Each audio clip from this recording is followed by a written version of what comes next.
और अब बात इंडिया गठबंधन की, जिसकी कप्तानी को लेकर सियासी बयानबाजी तेज हो गई है। ममता बनर्जी ने गठबंधन की लीडरशिप को लेकर अपना दावा ठोका तो लालू प्रसाद यादव ने उनका समर्थन कर दिया। लालू के समर्थन से जहां कांग्रेस को झटका लगा तो वहीं ये कयास भी लगाए जा रहे हैं कि आने वाले बिहार विधानसभा चुनाव को आरजेडी अकेले लड़ने के मूड में है। वहीं ममता के दावे और लालू के समर्थन पर कांग्रेस भी अपनी दलीलें देती नजर आई। इंडिया गठबंधन का नेता कौन होगा, कौन विपक्ष में लीडर की कमान संभालेगा, इस पर सियासत तेज हो गई है।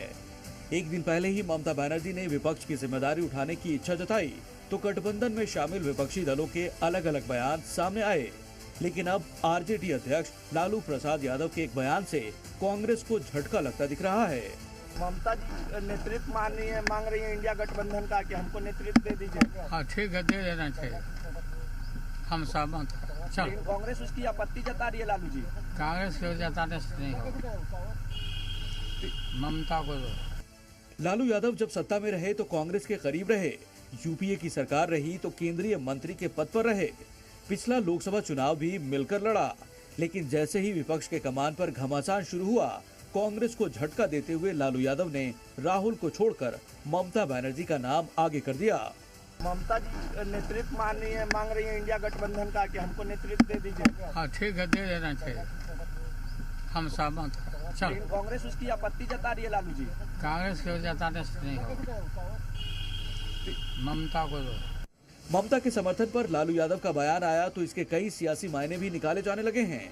वहीं गठबंधन की कमान के लिए ममता बनर्जी की दलीलें भी शामिल थीं, जिनमें हरियाणा और महाराष्ट्र विधानसभा चुनाव के नतीजों का जिक्र किया गया। दोनों ही राज्यों में कांग्रेस को हार का सामना करना पड़ा है। टीएमसी ने दावा किया कि कांग्रेस विपक्षी दलों को साथ लेकर चलने में सक्षम नहीं है। वहीं लालू यादव भी आगामी बिहार विधानसभा चुनाव अकेले लड़ने के मूड में दिख रहे हैं और इसी को लेकर वो कांग्रेस से किनारा और ममता को समर्थन देते नजर आ रहे हैं। लालू का समर्थन मिलने से पहले टीएमसी नेता भी ममता को गठबंधन की कमान थमाने का दावा कर चुके हैं। आवाज सब जगह से उठ रही है। भारतीय राजनीति के भीष्म पितामह, सबसे पुराने आदरणीय पितातुल्य शरद पवार जी ने इस बात को कहा। उद्धव ठाकरे शिवसेना की तरफ से भी यह बात आई, समाजवादी पार्टी भी इस बात को कह रही है और अब लालू जी कह रहे हैं। तो सब जानते हैं कि एक ही व्यक्ति है जो नरेंद्र मोदी जी और बीजेपी को टक्कर दे सकती हैं, मुंह की खिला सकती हैं, जो वो दिखा रही हैं बार बार, वो ममता बनर्जी हैं। दीदी को लीडरशिप में ले आना चाहिए, वो मेरा व्यू था, पर्सनल व्यू था। तो अब अभी सब पार्टनर ने जो इंडियन अलायंस को जो है उन्होंने बोल रहा है, ये अच्छा बात है। कांग्रेस को समझना चाहिए। अभी कांग्रेस नहीं समझेंगे तो देश में बीजेपी को हटाना नहीं सकेगा। अब तक ऐसा माना जा रहा था कि इंडिया गठबंधन को राहुल गांधी ही लीड करेंगे, लेकिन मध्य प्रदेश, हरियाणा, महाराष्ट्र, छत्तीसगढ़ और राजस्थान विधानसभा चुनाव में कांग्रेस को हार मिली तो गठबंधन में नेतृत्व पर सियासी खींचतान शुरू हो गई और अब कांग्रेस नेता दलील देते नजर आ रहे हैं।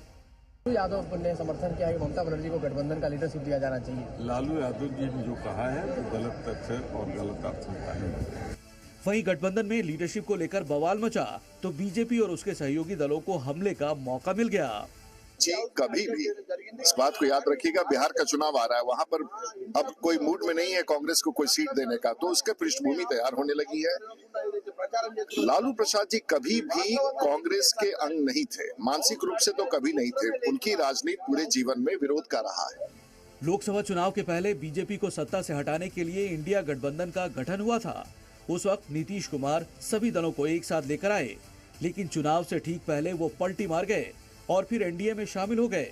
नीतीश गए तो राहुल गांधी का नाम सामने आया, लेकिन अब ममता बनर्जी ने लीडर बनाए जाने की इच्छा जताकर ये साफ कर दिया है कि वो कांग्रेस के नेतृत्व में नहीं बल्कि एक कप्तान के तौर पर गठबंधन की कमान संभालने के मूड में है, जिस पर तकरार बढ़ती जा रही है। दिल्ली से रवि त्रिपाठी के साथ ब्यूरो रिपोर्ट, जी मीडिया।